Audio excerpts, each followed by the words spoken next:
Channels లో వ్యాపార ప్రకటనలు ఇంటర్వ్యూల కొరకు మాకు వాట్సాప్ మెసేజ్ చేయండి 7799789788. ఓం మహాగణాధిపతయే నమః.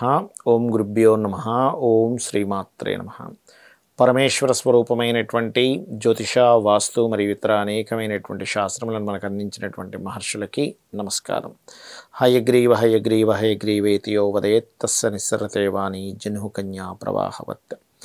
అరుణాం కరుణాతరంగితాక్షీం ధృతపాశాంకుశపుష్పబాణచాపాం అనిమాదిభిరావృతాం మయూకైః అహమిత్యేవ విభావయే భవానీం. శ్రీమాత్రే నమః. ప్రేక్షకులకి ఆ లలితాంబిక అమ్మవారి యొక్క అనుగ్రహం పరిపూర్ణంగా కలగాలని మనస్ఫూర్తిగా కోరుకుంటూ, ఈరోజు మనం చెప్పుకోబోయేటువంటి లలితా సహస్రనామాల్లో ఈ నామము వల్ల కలిగేటువంటి ఫలితములు, వాస్తుపరంగా తొలగేటువంటి దోషముల గురించి తెలుసుకుందాం. ఈరోజు మనం చెప్పుకోబోయేటువంటి లైన్ ఏదైతుందో 17th అంటే 17వది వదనస్మర మాంగళ్య గృహతోరణ చిల్లిక అనేటువంటి నామం. ఏమిటి వదనస్మర మాంగళ్య గృహతోరణ చిల్లిక అనే నామానికి అర్థం ఏమిటి? అమ్మవారి యొక్క వదనము అంటే అమ్మవారి యొక్క ముఖభాగము, అమ్మవారి యొక్క కనుబొమ్మలు ఎలా ఉన్నాయట? ఒక గుమ్మానికి తోరణాలు కడతాం, ఆ తోరణము లాగున్నాయట అమ్మవారి యొక్క కనుబొమ్మలు. వదనము అంటే ముఖము అనేది, స్మరమాంగళ్య గృహ అంటే కాముని యొక్క శుభగృహము. అంటే ఇక్కడ ఏమిటంటే తోరణము, ద్వారమునకు వెలుపల పక్క కట్టి మామిడాకులు ఎలా అయితే మనం తోరణం కడతామో అలా కట్టినటువంటి తోరణములాగున్నటువంటిది అమ్మవారి యొక్క వదనం మీద అంటే ముఖం మీద ఉన్నటువంటి కనుబొమ్మలకు ఉన్నటువంటి ఆ తోరణాలు అంత అందంగా ఉన్నాయని వసిన్యాది వాగ్దేవతలు మనకి చెప్తున్నారు. మరి ఏమిటండి అమ్మవారి యొక్క ముఖము ఆ యొక్క తోరణములాగా ఉన్నాయని చెప్పి వసిన్యాది వాగ్దేవత ఋషయ అంటారంటే, ఒక్కొక్క దానికి ఋషి ఉంటారండి, ఋషి ఛందస్సు ఉంటుంది. ఆ రకంగా ఈ వసిన్యాది వాగ్దేవత ఋషులు ఎందుకు అలా అన్నారు?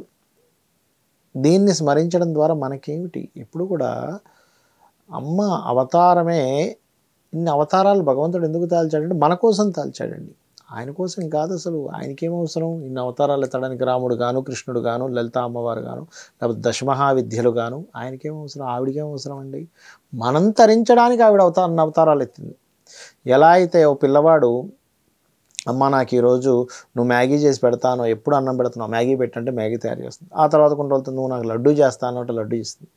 అంటే ఏమిటి? ఒకటి కాకపోతే ఒకటి తింటాడేమో వీడు.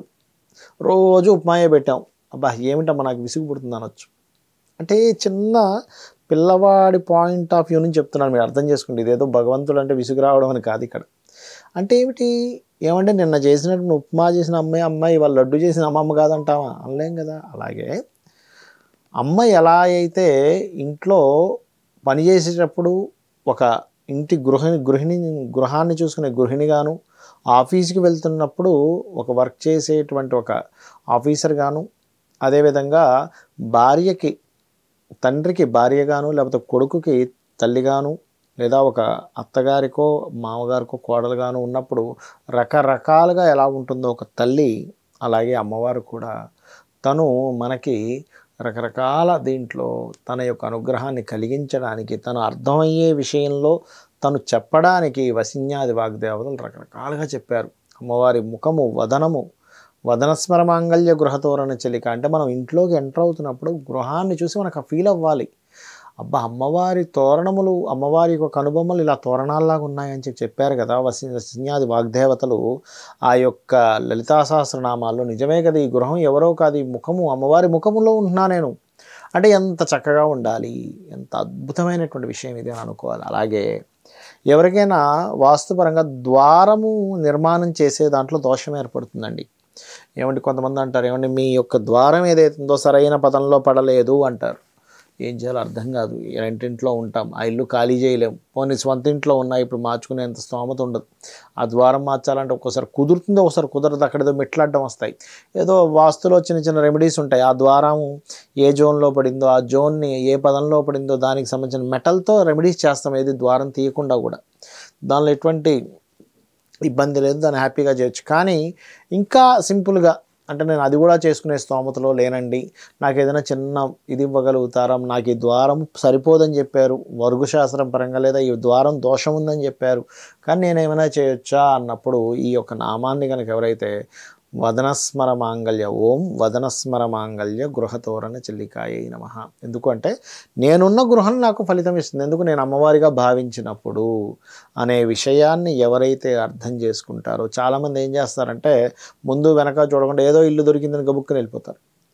అరే అక్కడ ద్వారం ఏ పదంలో పడింది, మీ వర్గుకి సరిపోతుందా లేదా, ఇవేమీ చూసుకోకుండా వెళ్ళిపోతారు.